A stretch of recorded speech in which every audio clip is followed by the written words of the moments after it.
Good afternoon. My name is Mandy Offerly, and I'm with the Cedar Key News. And I have with me today Dottie Haldeman. Dottie Haldeman is running for a seat on the Cedar Key Water and Sewer District, a seat she's occupied for quite some time. So we'll start with the first question. All right. And the question is, you wrote for us a self-introduction. Yes, ma'am. Is there anything now that you'd like to add to it that you might have missed at the time, maybe family or pets or anything you'd like your public to know that you might have not had the opportunity to say in that self-introduction? Well, I do have a vested interest in Cedar Key. I've been here all my life, fourth generation here on the island. I actually live on the property next to where my mother grew up in Kiss Me Quick. And I have 3 children that are very productive in life, and I have 10 grandchildren and 3 great-grandchildren now. So I do have an interest in our future. I have served on the water board for a number of years, and during that time I've gained a lot of knowledge. A lot of knowledge that tells me that our water is like no other place on this earth. We've had all kinds of pilot tests, and we've had different experts tell us that they have the solution to the problem for our water, and they come and, they do these pilot tests, and then their reaction is, oh my goodness, we've never dealt with anything like this. So with that being said, over the years, with the different things that we've tried, the trial and error, we have finally got our trihalmethanes down at a level that the DEP will accept, and we're no longer under consent order. And that's one thing I do want the people to know, that our water is safe. I drink it every day. I don't buy bottled water. Yes, there's times that the lime is a little bit heavier. It's that way anyway. If you come from the mountains near a spring, you will never find that kind of water in Cedar Key. It's just not gonna happen. Being part of a community is really important, and especially if you're a commissioner on the water board. So what is it that you've done for the city of Cedar Key, the community of Cedar Key? Well, I've done a lot of volunteer work at the school. I've been with the PTO until 2 years ago, and I kind of backed out.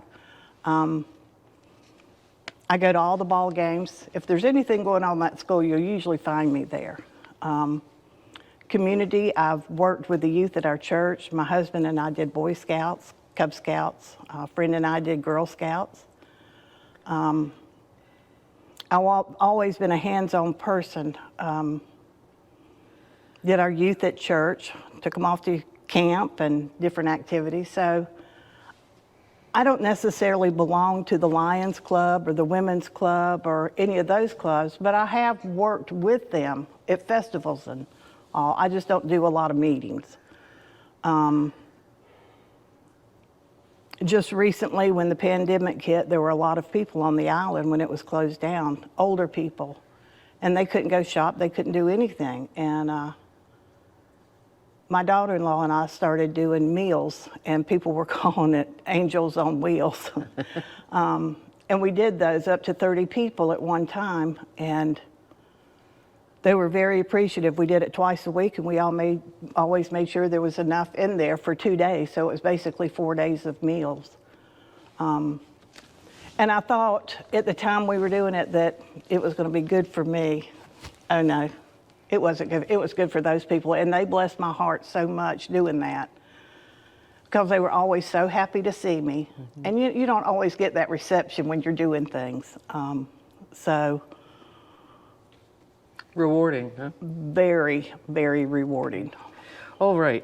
The next question here, this may be a little redundant from the responses that you've already written, but it would be good to hear about what in your past, experientially or professionally or educationally, what in your past makes you the perfect candidate for the commissioner on the water board?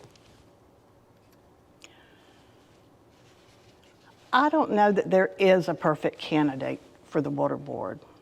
I think we all go in there kind of blind, and then we find out what it's all about, and then you just work hard and do everything you can to see that the water quality keeps getting better and better, and that our sewer does not back up. It does not have to empty out into the bay.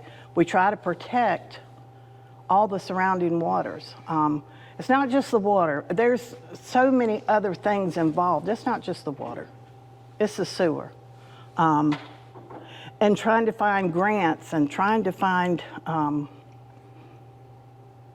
low percentage loans. We're at a place right now, we're kind of at a standstill with things because of trying to decide which way we're going to go. Are we going to build a new plant that's going to do everything we need it to do? Or are we going to pump the water from Bronson or Chiefland?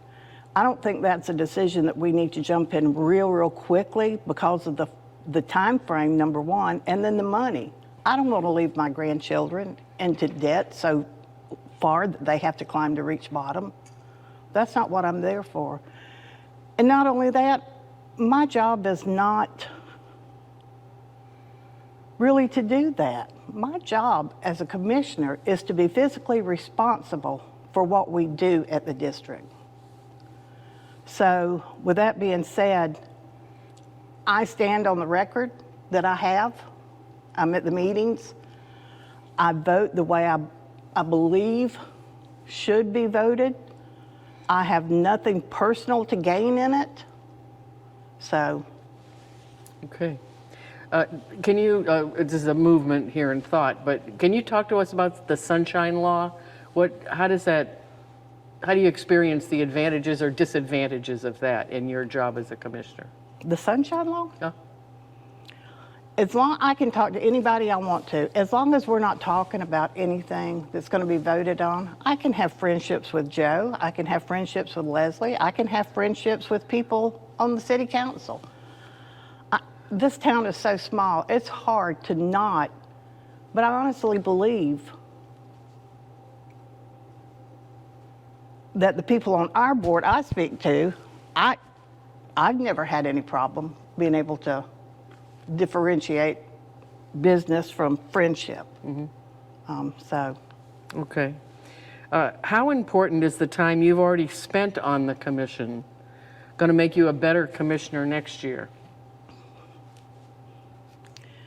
With time comes experience, and with experience comes knowledge. With knowledge comes wisdom. I'm seeking that wisdom.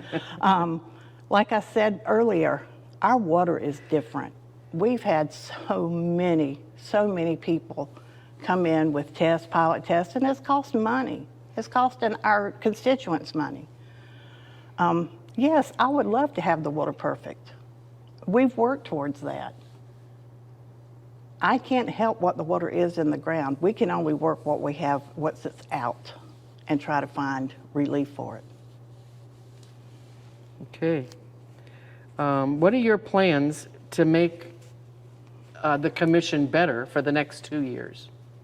We all work hard. Everybody studies. Joe is an expert, not expert, but he definitely knows what he's doing. Leslie, Tabitha, she's business. So, we have a good rounded board, and we work well together. And I think that's very important that we do work well together. Well, some people think that on-the-job training, knowing nothing beforehand, but not training on the job is an okay thing. What's your response to that? I do. I think on-the-job training. Absolutely. I went in blind. Okay. And I've got a world of knowledge now. Okay. Can somebody else do the job? Absolutely. I have no problem with Stephanie. If she wins, she wins. That's how it is. Okay. Let's talk about liveaboards. Everybody's got an opinion about them. Everybody from let live to there aren't any around, or to if we don't investigate liveaboards, what could happen to the city of Cedar Key and its water 5 years from now? What's the impact? Gone unchecked. Gone unchecked? Gone unchecked. Oh, it could be devastating to our open waters and everything. I know that. Okay. But right now, I don't see it's an issue. When I grew up, all of 3rd Street, there were houseboats up and down there. I love to go play with my friends that lived on houseboats. We had the best time in their yard, their water yard, yeah. yes. Everybody is not fortunate enough to have a big home. They're not fortunate enough to be able to afford, and they want to work on the water. That's not something that they just say, oh, I'm going to live on a houseboat. Most of the people worked on the water back then, and that was their way of life. All of that has changed. I understand that, but there are still a couple that do. I have no problem with that. It's not my place to tell them how and what to live. Understood. Is the pipeline a better idea than building a whole new plant? Well, that's what we're trying to figure out. I guess my biggest thing with the pipeline is not the pipeline itself, but I still have not gotten a clear story about whether or not we will have to buy the water or not. And if we do, I'm not sure I'm for it. That price could go up. It may price us all out of Cedar Key. We may all end up on this trying to save the water, save our bills from being so high.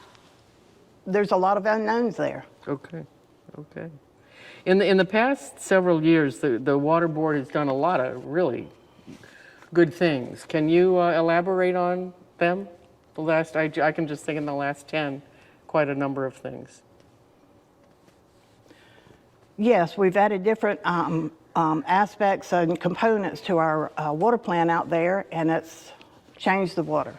We did the MIX, which was very expensive, and as it got older, things started happening and the water quality got a little bit worse. So we've done that. We've put new lines in many parts of the town.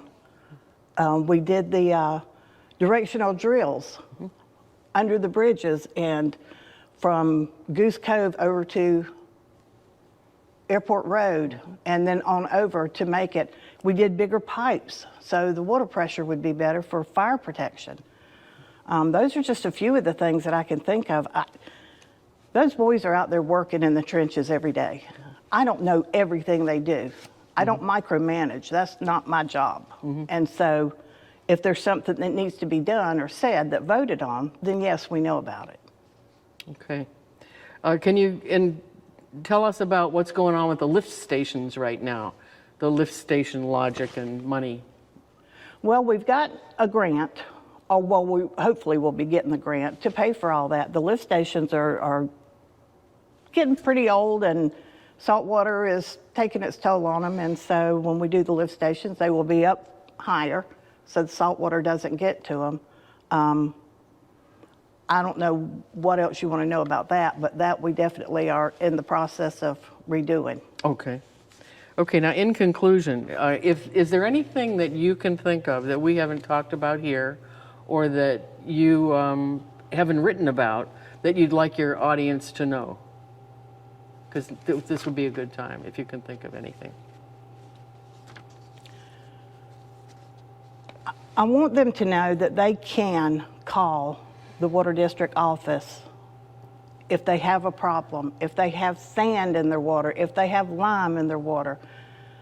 We don't know if you don't tell us, and we can't fix the problem if we don't know.